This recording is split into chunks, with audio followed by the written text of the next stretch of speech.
1986 movie, The Flight of the Navigator. And that missile you see laying on its side was used in an action-packed television series, Thunder in Paradise, starring Terry Hope and Chris Webber and Carol Hall.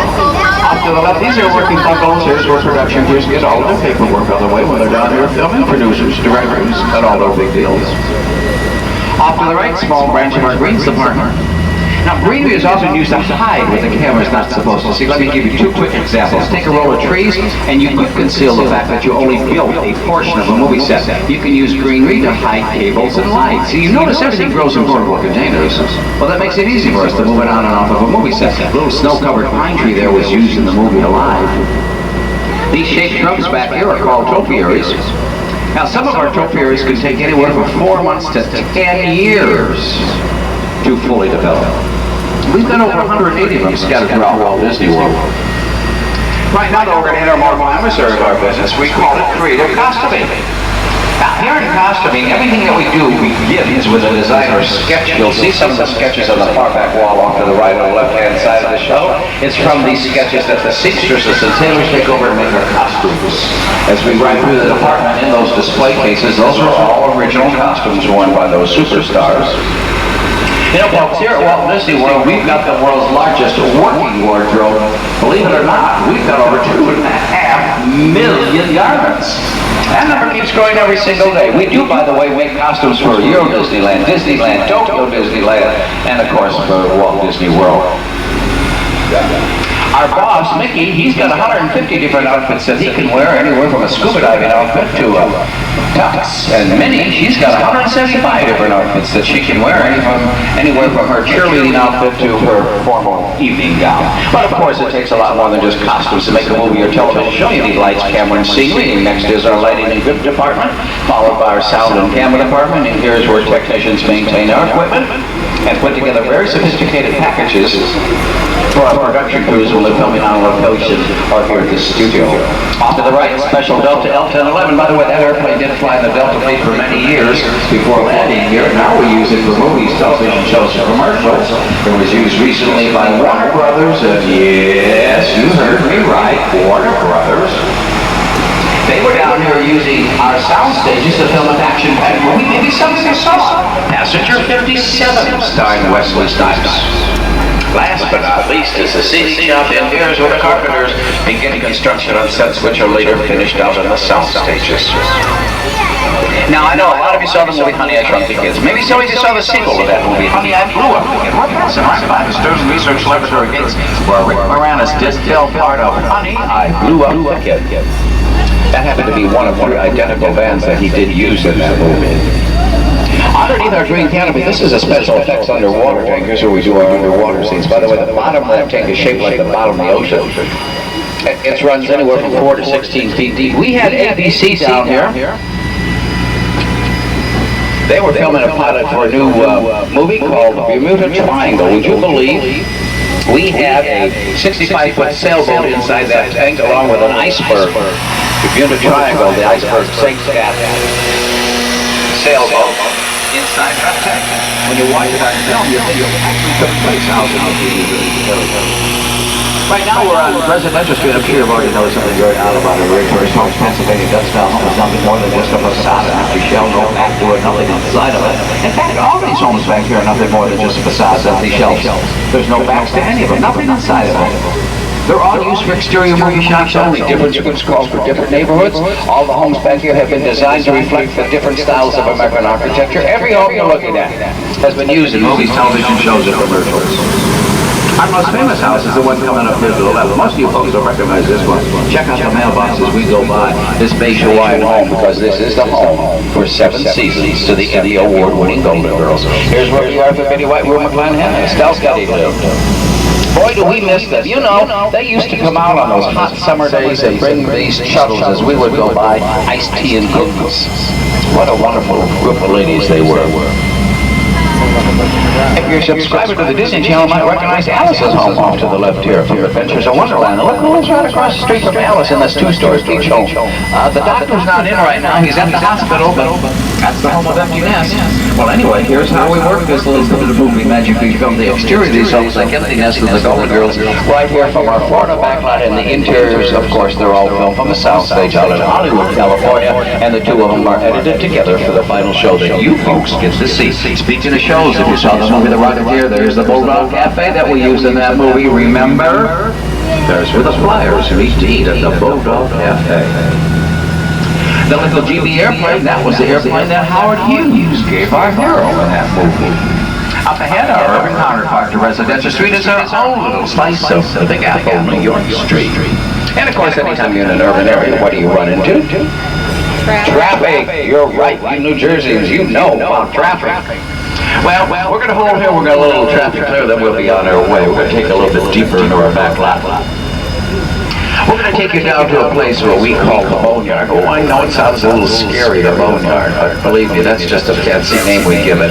It's really like an outdoor storage area or an attic, whatever you want to call it. It's where we store more props from current and past productions.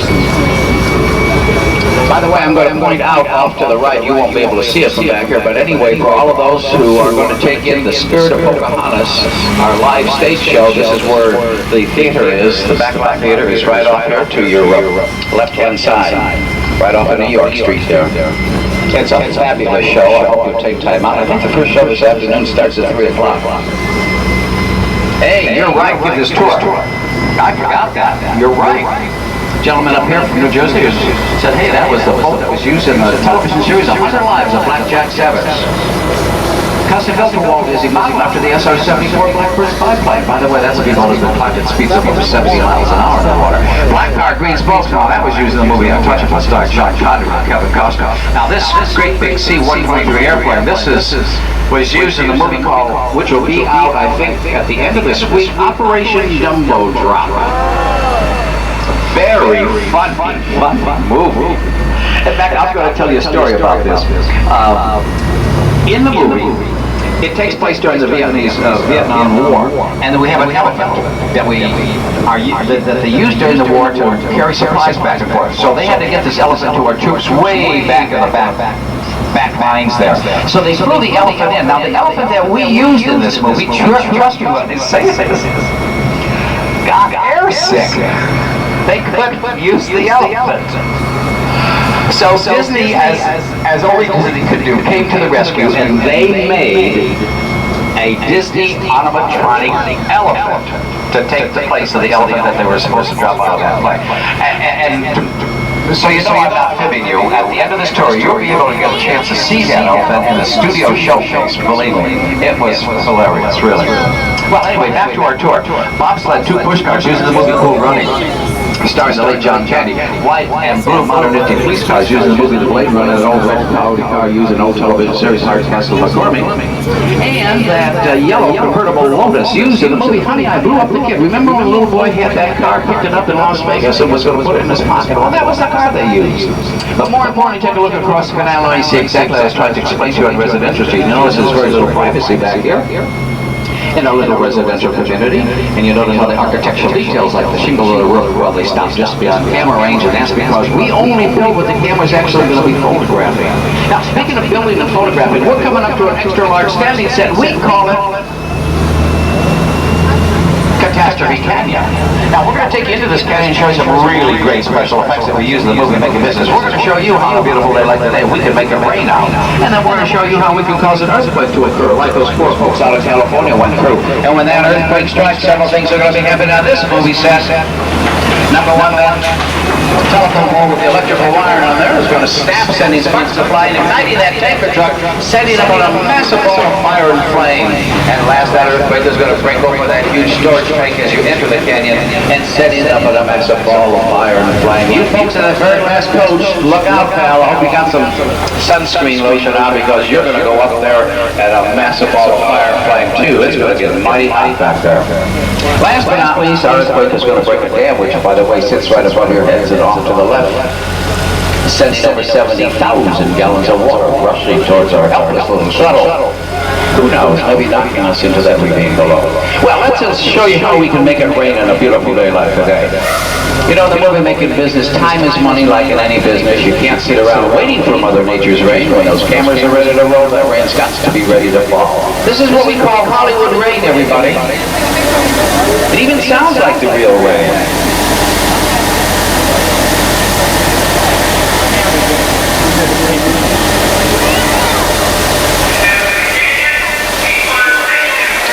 One, take two. Okay, that's our big earthquake. And use your imagination now. Pretend that your shuttle car is shaking back and forth and that you're actually in an earthquake and you're about ready. Wait a minute, wait a minute. I think this, wait a minute.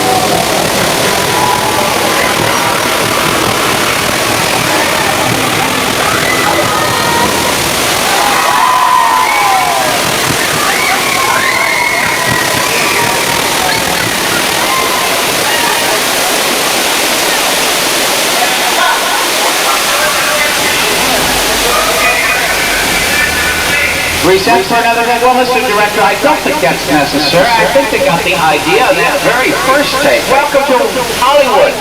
It is a wonderful world of special effects. By the way, all the special effects that we just experienced are the special effects that we do use in the movie-making industry. Now, tell me honestly, everybody, didn't that water even feel wet to you? Didn't it? Yeah. You know, these special effects, they make them so real, you can't tell the real from the unreal anymore.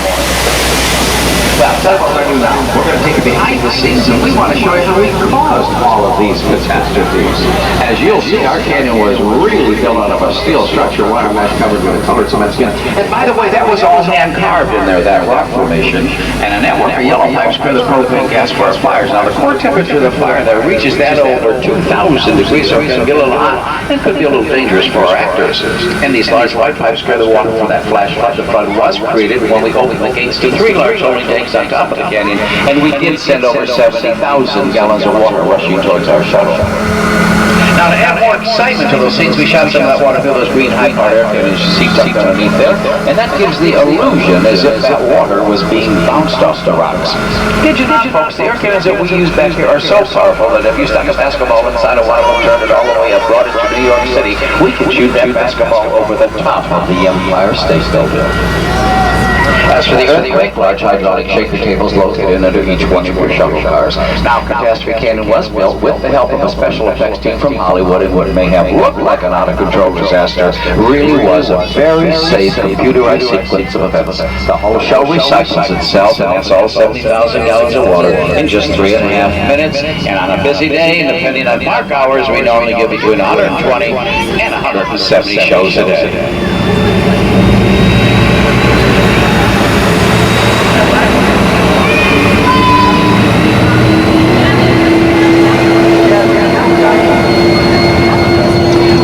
You can see why filming on the studio backlot is so ideal, because if you were the director of that show, you would have had total control over the fire, the flood, the earthquake scene, that rain scene. You could turn it on and shut it off with a flick of a switch.